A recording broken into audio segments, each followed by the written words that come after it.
Welcome to the IAS Companion. I'm your host, Meghna. Today's episode is all about four important concepts in economics: GDP, NDP, NNP, and GNP. These terms are frequently used to measure the economic performance of a country, and they are also a part of the syllabus for the economics section in the IAS exam.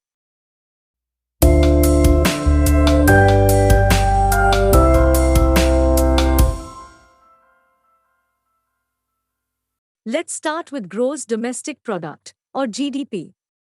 This is the most widely used measure of a country's economic performance. It represents the total value of all goods and services produced within a country's borders in a given period of time, regardless of the nationality of the producer. GDP includes both consumption and investment spending, as well as government spending and net exports. Let's look into its advantages. GDP is a widely used and well-established measure of economic activity, making it easy to compare the performance of different countries. It also provides a comprehensive picture of a country's economic activity, including both consumer spending and investment spending. Let's look at some disadvantages. GDP does not take into account the value of household or volunteer work, which can be significant in some countries. It also does not account for environmental degradation or depletion of natural resources, which can have a negative impact on future economic growth. Here is an example of GDP calculation. If a country produces 100 units of goods and services in a year, with a total value of rupees 1,000, then the country's GDP for that year would be rupees 1,000. Next, let's talk about net domestic product, or NDP. This is similar to GDP, but it subtracts depreciation, or the wear and tear on capital goods such as buildings, machinery, and equipment. This provides a more accurate picture of a country's economic performance by taking into account the loss of value of capital goods over time. Let's look at its advantages. NDP provides a more accurate picture of a country's economic performance by accounting for the loss of value of capital goods over time. This can help governments, businesses, and individuals make more informed decisions about investment and spending. Let's see some disadvantages. NDP can be more difficult to calculate than GDP, as it requires estimates of the depreciation of capital goods. It also does not account for environmental degradation or depletion of natural resources, which can have a negative impact on future economic growth. Here is an example on NDP calculation. If a country's GDP is rupees 1,000 and the depreciation of capital goods is rupees 100, then the country's NDP for that year would be rupees 900.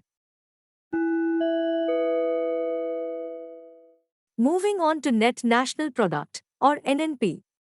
This is similar to NDP, but it includes net factor income from abroad, which represents the income earned by a country's residents from investments abroad, minus the income earned by foreign residents from investments in the country.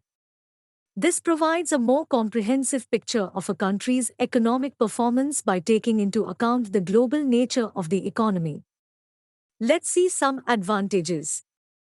NNP provides a more comprehensive picture of a country's economic performance by taking into account the global nature of the economy. This can help governments, businesses, and individuals make more informed decisions about international trade and investment. Let's discuss some disadvantages.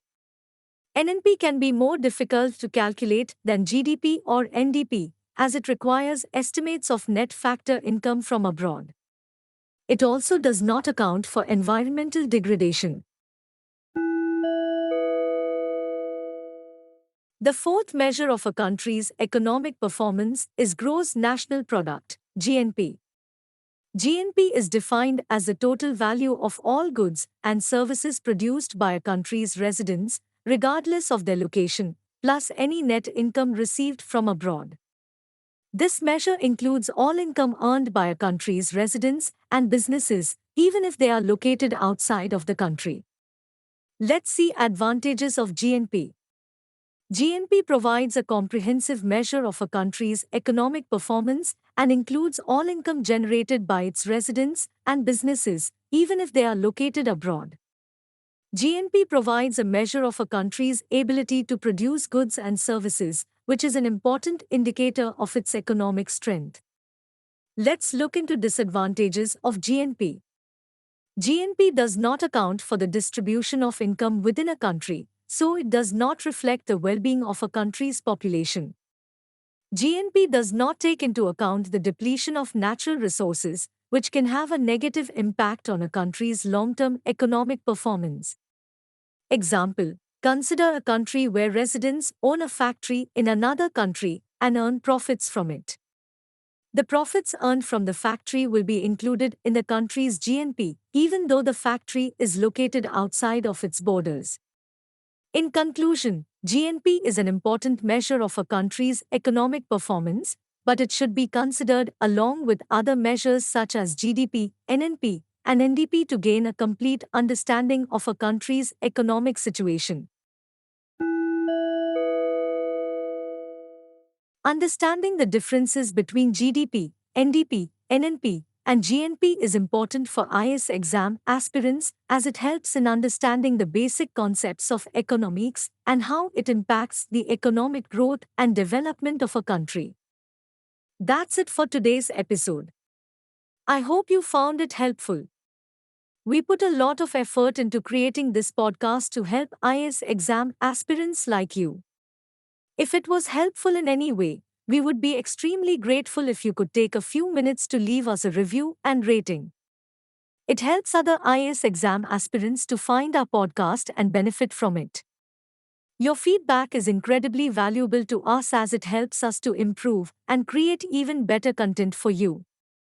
Your success is our top priority and we want to be there for you every step of the way.